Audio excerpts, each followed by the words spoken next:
하나님의 말씀은 마태복음 24장 15절에서 22절 말씀입니다. 마태복음 24장 15절에서 22절 말씀 제가 봉독해 드리겠습니다.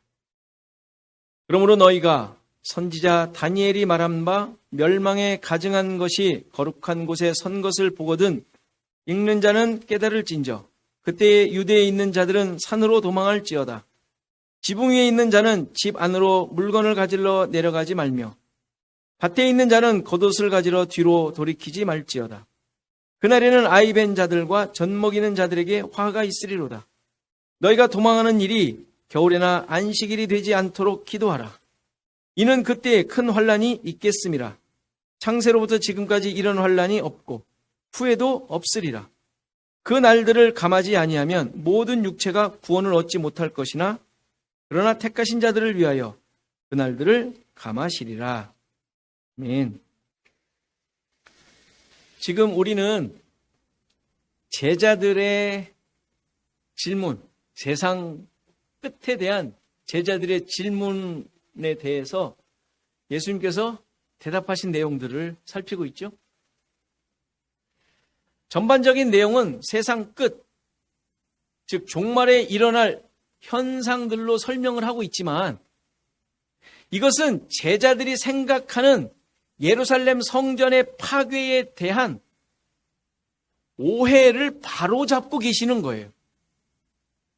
제자들의 오해가 뭐였죠? 성전이 파괴되면 세상 끝이라고 믿고 있는 것이었어요. 그런데 구약에서부터 성전은 계속 파괴되어 왔었어요. 그러면 세상이 끝났습니까? 세상 끝은 아니지만 이스라엘이 멸망한 것으로 보여주셨죠. 다시 말해서 이스라엘의 멸망은, 즉 성전의 파괴는 하나님의 심판임을 보여주셨던 거예요. 계속해서. 이렇게 성전이 파괴됨으로써 하나님께서는 죄악을 심판하시고 그들이 하나님을 섬긴다고 하던 그 엄청난 그 신앙심, 그 모습, 이것들이 잘못된 것이었음을 깨닫도록 하신 것이었죠. 그래서 예수님께서 성전에서 나오셔서 심판을 선포하시고 감난산 위에 앉으셔서 종말의 심판을 선포하시는 그런 구약적 그림들을 예수님께서 연출해 주셨던 거예요. 지금 내가 말하고 있는 것이 뭐라고? 심판. 하나님의 뜻이 이루어지는 것임을 보여주시기 위해서. 따라서 성전이 파괴된다는 것은 세상이 끝난다, 어떤 징조가 있을 것인가 하는 차원으로 생각할 것이 아니라 수많은 성경을 읽는 사람들이 그렇게 생각해요. 야, 이거 무슨 예언서처럼 노스트라다무스의 무슨 뭐 이런 묵시록 같은 식으로 해석을 하려고 그런단 말이에요. 그게 아니라 지금 내가 어떤 모습으로 하나님과 동행하고 있는가? 하나님께서 원하시는 것이 무엇인가? 하나님의 뜻이 어떻게 성취되고 있는가? 나는 하나님께서 이루실 구원을 소망하고 있는가? 하는 점검과 고백이 있어야 할 것을 요구하고 계시는 거예요. 이런 거를 괜히 우리 그 앞에서 이상한 사람들, 수많은 사람들이 막 했던 소설 같은 이야기들로 현혹되어 성경을 그렇게 본단 말이에요. 그래서 결국 이러한 고백이 예수 그리스도로 말미암은 구원 역사, 십자가로 초점이 맞추어지도록 하고 있는 거예요. 지금 예수님께서는 십자가로 가시는 중에 말씀하셨잖아요. 그러니까 이 모든 것이 십자가를 가리키며 십자가를 깨닫게 하는 것이 되어야지, 십자가는 아무 상관없고, 지금 예수님이 가시는 지금 한 주간 수요일쯤에 말씀하신 거라 그랬죠. 그러니까 이것이 아닌 엉뚱한 것으로 가면 이거 성경을 잘못 보고 있는 것이죠. 그러니까 이러한 고백을 요구하도록 하시면서 하시는 말씀이 그 다음에 4절에 나오는 말씀이라 그랬잖아요. 오늘 지난주에 본 4절에 나온 이후에 나오는 이야기들이 뭐예요? 재난의 이야기들이잖아요. 재난의 이야기들. 근데 여러분들 재난을 딱 들으면 무슨 생각을 해요? 지금 일어나는 거, 지금 이 세상 속에서 일어나는 재앙들, 야, 이거 보니까 진짜구만. 진짜 정말이야. 예수님 오실 때 됐나 봐. 이렇게 간음하라고 주시는 게 아니라, 왜 그런 말이 아니라 그랬어요? 예전에도 있었단 말이에요. 예전에도. 구약시대에도 있었단 말이에요. 그런 게 아니라 이 재난이 의미하는 바는 지금 말씀드린 대로 신앙적 고백을 해야 할 상황들임을 말씀하시는 거예요. 여기 나오는 재난의 상황들은 세상 끝에 말세에 일어날 것으로 말씀하시는 것이 아니라 내가 바른 신앙을 가지고 있는지, 믿음의 고백들이 진짜인지, 정말로 내가 하나님의 뜻에 관심을 가지고 그 기준으로 살고 있는지를 확인하도록 역사하시는 하나님의 일하심이에요. 우리 신자들이 늘 가지고 있어야 할 신앙, 종말적인 신앙의 모습인 거예요. 종말적 신앙. 예수님 때나 그 이후나 지금까지 끊이지 않았던 내용이 소문, 소문의 소문, 그 수많은 현상들에 우리가 그래서 좌우되지 않을 수 있는 이유란 말이에요. 무슨 일이 일어나든, 아니 무슨 뭐 쓰나미가 왔다고 교회가 찬다면 말이 되겠어요? 죽을까 봐 교회 다녀요? 난리, 무슨 미혹이 있고 무슨 재난 속에서 믿음을 인내하며 견디며 복음으로 살아가야 하는 삶이 있어야 된다는 그 말이 무슨 말이냐. 우리의 삶이 늘 이런 고백 가운데 내가 정말 하나님의 백성으로 살고 있는가 확인하라는 거예요. 그런 재난 속에서 잘 피해 다니라고 말하는 게 아니라, 그러니 산속에 들어가 성경책 보며 금식하며 주님 기다리라는 말이 아니라, 그 재난 속에서, 이 난리와 난리 속에서, 전쟁 속에서 나 자신을 돌아보라는 거예요. 너의 고백이 진짜냐? 진짜 고백이냐? 자, 이런 난리와 난리가 있는데 너 믿음 지키고 있냐? 네 믿음 흔들리지 않고 있니? 묻는 거 아닙니까, 지금 이게. 오늘 본문에서도 예수님께서는 좀 더 구체적인 내용으로 종말에 가져야 할 신자들의 자세에 대해 설명해 주세요. 구약 선지자인 다니엘이 예언한 말씀을 인용하죠. 멸망에 가증한 것이 거룩한 곳에 선 것을 보거든 읽는 자는 깨달으라고 말씀하세요. 이 말씀이 나오는 다니엘서를 몇 구절 보겠어요. 다니엘서 9장 27절을 보면, 그가 장차 많은 사람들과 더불어 한 이레 동안의 언약을 굳게 맺고 그가 그 이레의 절반에 제사와 예물을 금지할 것이며 또 포악하여 가증한 것이 날개를 의지하여 설 것이다. 또 이미 정한 종말까지 진노가 황폐하게 하는 자에게 쏟아지리라 하였느니라. 뭐 이런 거 가지고 또 이제 계산을 해요. 또 뭐 이레 계산 막 하는 사람들이 있어요. 아무리 계산해도 십자가로 귀결되지 않으면 다 거짓말이에요. 뭐 계산 다 해서 나와요. 어느 정도 역사적 사실에 근접하는 결과들이 나옵니다. 그 나온 것이 결국은 예수 그리스도의 십자가로 귀결되지 않으면 아무 의미 없는 내용들이에요. 자, 다니엘서 11장 31절. 군대는 그의 편에 서서 성소 곧 견고한 곳을 더럽히며 매일 드리는 제사를 폐하고 멸망하게 하는 가증한 것을 세울 것이며, 또 다니엘서 12장 11절을 보면 매일 드리는 제사를 폐하며 멸망하게 할 가증할 것을 세울 때부터 1290일을 지낼 것이요.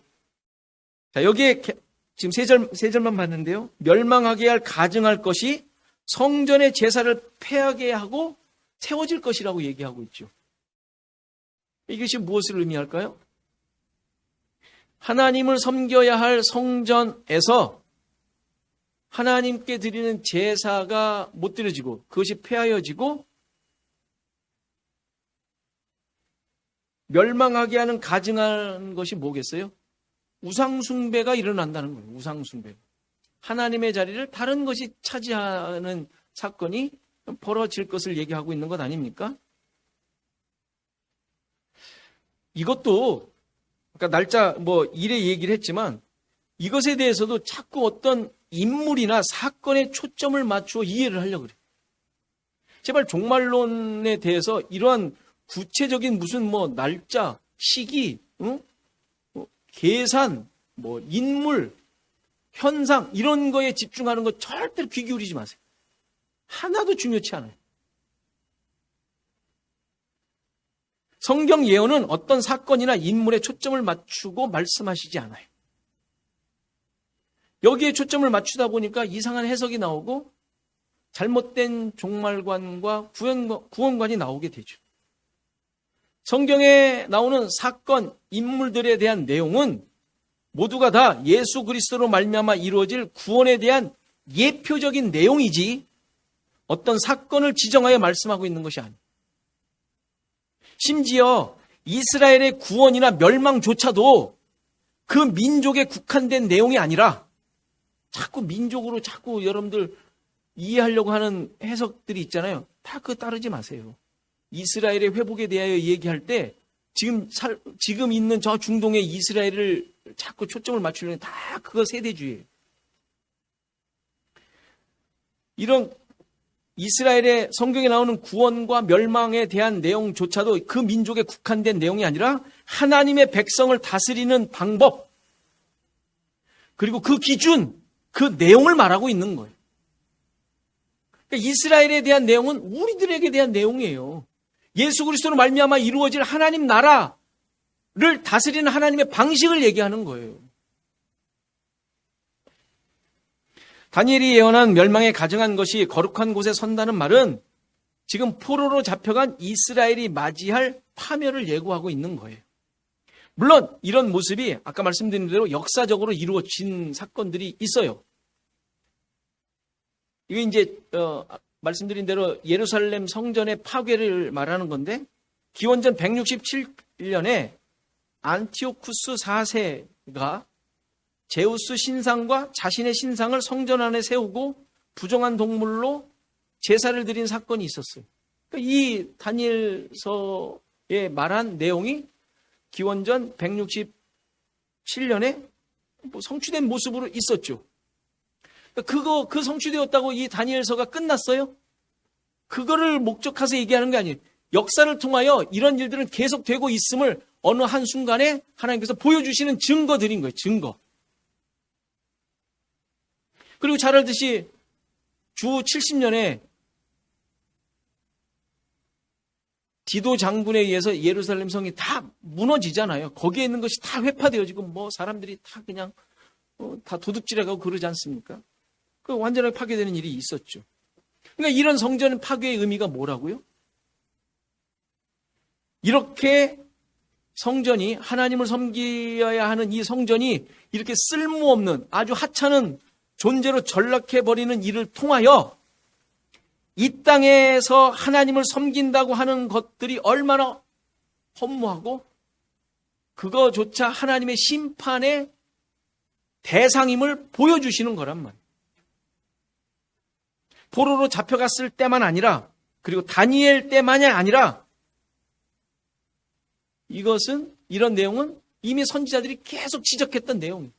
너희들이 지금 하나님을 섬긴다고 열심을 내고 있는데 뭐라 그래요? 하나님께서는 나에게 제발 그거 하지 말라. 가증스러운 것들이다. 왜죠? 그들 스스로가 우상숭배를 하고 있었으니까. 이미 하나님의 백성인이라고 하는 이스라엘 백성조차도 하나님을 섬겨야 하는 그 성전에서 뭘 하고 있었어요? 우상숭배를 하고 있었다고요. 이미 그때에 이러한 다니엘이 말하고 있는 이 내용들이 이미 다 계속 해오고 있었던 하나님의 심판의 내용들이었던 것이죠. 예수님 때 결국 예수님께서는 예레미야의 말씀을 인용하면서 도적의 소굴을 만들었다고 얘기하지 않습니다. 자기가 신이 되어 있다는 거예요. 자기가 기준이, 하나님이 중심이고 하나님만이 주인이신, 하나님만을 높여야 돼, 하나님만을 섬겨야 될 그 성전이 도적의 소굴, 자기들의 자랑거리를 만드는, 자기가 주인이 되어 있는 곳이 되어버린 것이 우상숭배 아닙니까? 자, 그런데 이 사실보다 더 중요한 의미가 있는데 멸망에 가증한 것, 멸망할 우상적인 존재가 거룩한 곳인 하나님의 성전에 선 것을 볼 때가 종말이라고 지금 말씀하시는 거예요. 그렇죠? 그런데 이 사건은 예수님 때만을 두고 말씀하시는 것이 아니라 또 한두 번의 역사적 사건으로 성취된 것만을 의미하는 것이 아니라 예수님의 초림부터 재림 사이에 살고 있는 모든 신자들에게도 적용되는 사건이라는 사실이에요. 왜요? 신자들이 하나님의 거하시는 성전이 된 자들이기 때문에 그래요. 따라서 신자들에게 종말은 어느 한 때가 아니라 지금 항상 언제나 종말이라는 사실을 기억하고 종말적인 삶, 자신에게 있는 멸망할 것들이 다 파괴되어지는 삶을 살아야 한다는 거예요. 우리 안에 있는 세상적인 우상들이 세워져 있고 그러한 것들을 계속해서 파괴시켜가는 삶이 바로 종말을 경험하며 살고 있는 신자들의 모습입니다. 이런 종말적인 삶을 사는 모습이 오늘 본문의 16절 이후에 나오는 모습들이에요. 유대에 있는 자들은 산으로 도망할 것이고 지붕 위에 있는 자들은 집 안에 물건을 가지러 가지 말고 밭에 있는 자는 겉옷을 가지러 가지 말라고 하죠. 밭 나갈 때 겉옷, 이스라엘 사람들에게 겉옷이 굉장히 중요하다 그랬지 않습니까? 근데 겉옷을 입고 밭으로 갔겠어요? 편한 것으로 작업복을 입고 갔겠죠? 그런데 뭔가 심상치 않은 현상이 나타나니까 겉옷을 가지러 가야 되는 거예요. 그런데 그러지 말라는 거예요. 이 의미가 뭐죠? 이 의미는 단순해요. 간단해요. 세상의 가치들에 자신의 목숨을 걸지 말라는 거예요. 간단하죠. 그 얘기죠. 세상이 멸망하는데 세상의 가치가 신자들에게, 하나님의 백성들에게 중요치 않다는 거예요. 너무 당연한 얘기예요. 오래된 영화인데 인디아나 존스라는 고고학자가 최후의 만찬에서 예수님이 마신 잔을 찾아 어떤 굴을 들어가요. 영화 보신 분들은 알겠지만 결국 찾았어요. 찾아서 나오는데 결국 그 굴이 막 무너져요. 무너지다가 그 잔을 놓쳤어요. 그래서 아버지가 그걸 잡아주고 그거를 이제 하려고 하는데 할까 말까 하는 거예요. 아버지가 그러지 말라 그래요. 포기하라는 것이죠. 그것을 평생에 걸쳐서 찾았는데 그것을 포기하라고 해요. 왜죠? 자기 평생을 걸었지만 지금 목숨보다 중요하지 않은 거죠. 안 그래요? 지금 무너져서 그거 잡았다가 떨어지고 다 무너지고 죽으면 어떻게 하겠어요? 빨리 나오는 게 낫지. 세상에 어떤 것도 목숨과 바꿀 만한 것은 존재하지 않죠. 이런 지적은 성경에 많이 나오죠. 누가복음 12장을 보면 창고에 먹을 것을 가득 채우고 그 부자가 뭐라 그래요? 이제 쉬고 먹고 마시고 즐거워하자. 이렇게 말하는 어리석은 부자가 나오는데 그때 하나님께서 뭐라 그러세요? 오늘 밤 내 영혼을 찾으리니 그러면 네 준비한 것이 누구 것이 되겠느냐? 말씀을 하시죠. 세상의 가치에 몰두하다가 하나님께 대하여 부하지 못한 자가 이와 같다라고 말씀하세요. 인간의 목숨은 하나님께 대하여 부요할 때 그 가치가 있는 거예요. 우리 모든 신자들의 가치가 마찬가지죠. 바로 말세, 세상 끝에 사는 자들의 자세가 어떠해야 하는지를 깨닫게 되죠. 누가복음 17장에서는 오늘 본문, 이 종말에 대한 본문에 이제 대응하는 본문이 나오는데 누가복음 17장에서 구체적으로 설명해요. 17장 26절을 보면 노아의 때에 된 것과 같이 인자의 때에도 그러하리라. 노아가 방주에 들어가던 날까지 사람들이 먹고 마시고 장가들고 시집가더니 홍수가 나서 그들을 다 멸망시켰으며 또 롯의 때와 같으리니 사람들이 먹고 마시고 사고 팔고 심고 집을 짓더니 롯이 소돔에서 나가던 날에 하늘로부터 불과 유황이 비오듯 하여 그들을 멸망시켰느니라. 인자가 나타나는 날에도 이러하리라. 그날에 만일 사람이 지붕 위에 있고 그 세간이 그 집안에 있으면 그것을 가지러 내려가지 말 것이요 밭에 있는 자도 그와 같으니 뒤로 돌이키지 말 것이니라. 롯의 철을 기억하라. 그래서 누가는 인자가 나타나는 날이라고 설명을 하죠. 인자가 나타나는 날. 재림의 때로 이해할 수 있지만 종말적인 상황을 얘기하고 있죠. 노아의 때와 롯의 때와 같다고 합니다. 그때가 어떠했죠? 우리가 잘 아는데 타락했어요. 그렇죠? 소돔과 고모라 노아를 세운 이유가 타락했던 그 상황을 얘기를 하죠. 그런데 타락한 삶을 살았다고 하는데 그 표현되고 있는 누가가 표현하고 있는 모습을 한번 보세요. 방주에 들어가는 날까지 사람들이 먹고 마시고 장가들고 시집갔다. 여기 이게 타락한 삶인가요? 여러분들 안 하고 있으세요? 먹고 마시고 시집가고 장가가는 거 안 하세요? 지금 여러분들의 가족들, 식구들, 믿는 사람들 다 하지 않습니까?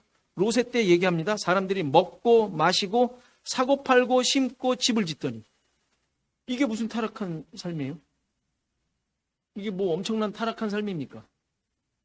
지금 그대로 하고 있는 모든 일들 아니에요? 지금 일어나고 있는 믿든 안 믿든 하나님을 주인으로 삼든 아니든 다 하고 있는 내용들 아니에요?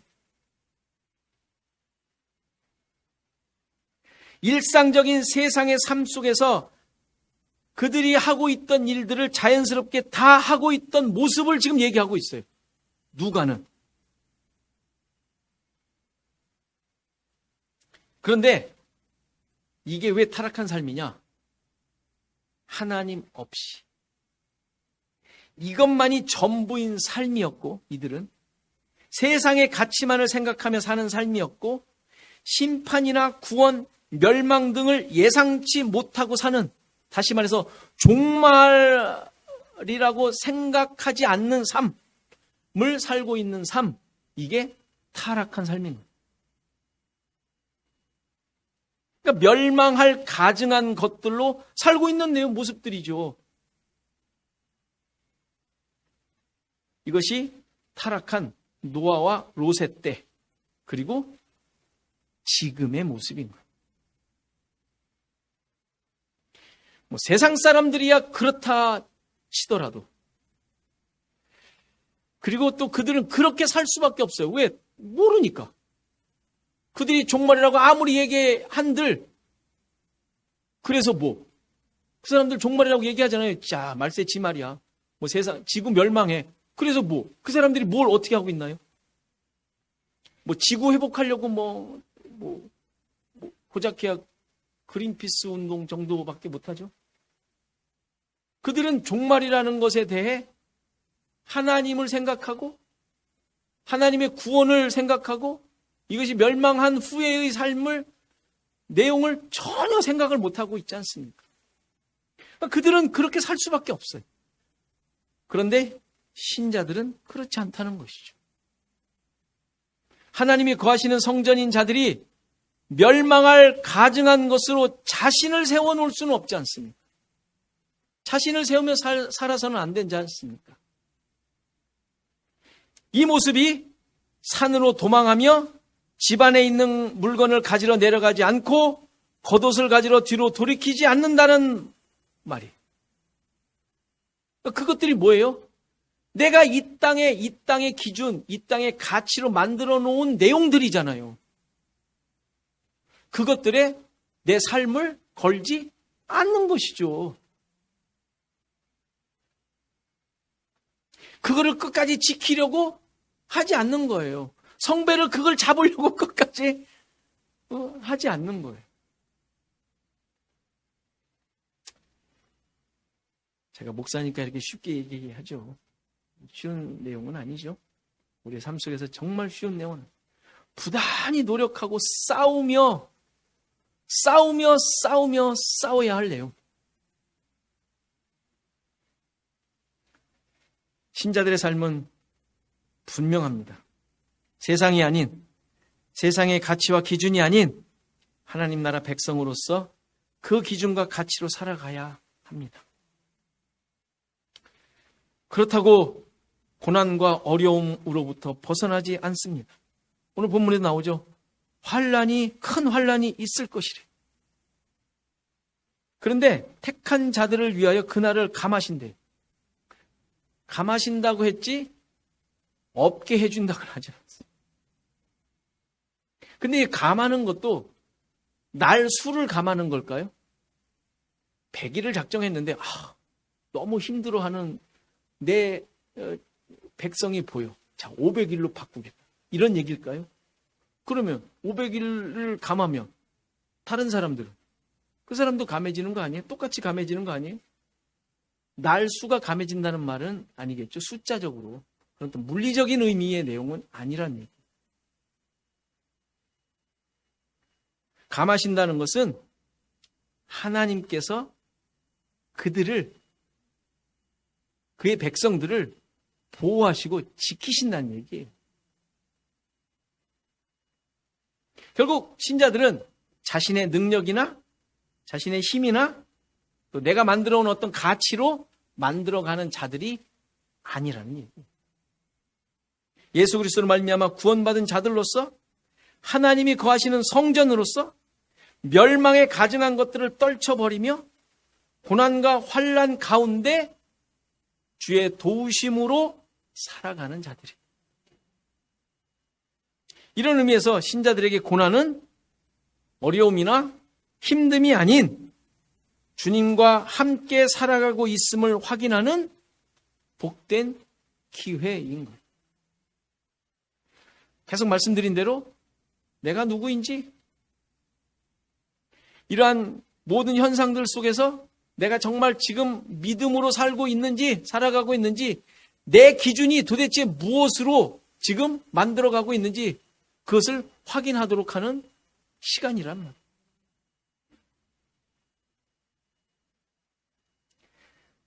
팬데믹 역시 종말의 삶을 살고 있는 모습이에요. 지금 2년이 됐죠? 만 2년이 됐죠? 만 2년. 만 2년이면 그렇게 긴 시간도 아니죠. 그럼 어쨌건 이 기간 동안에 우리들의 믿음의 모습이 어떻게 변했는지 되돌아볼 필요가 있어요. 역시 종말이에요. 역시 종말이에요. 종말의 상황이에요. 거룩한 하나님의 성전인 우리 신자들, 우리들, 나로부터 멸망에 가증한 것들이 깨어지고 있는 시간이랍니다. 이런 것으로 지금 이 시간을 보내지 않으면 우리는 그냥 헛된 시간 보내는 거예요. 그냥 나라에서 주는 돈으로 살고 있는 그냥 무의미한 시간이 되는 거예요. 여러분들의 삶 가운데 늘 종말의 삶을 살아감으로 말미암아, 그리고 또 그러한 종말의 삶의 과정을 통하여 참된 하나님의 백성으로서의 확인을 해내고, 또 그것으로 말미암아 나의 삶이 기쁨과 감사로 가득 채워지는 이런 은혜가 있는 여러분들의 삶이 되기를 간절히 바랍니다.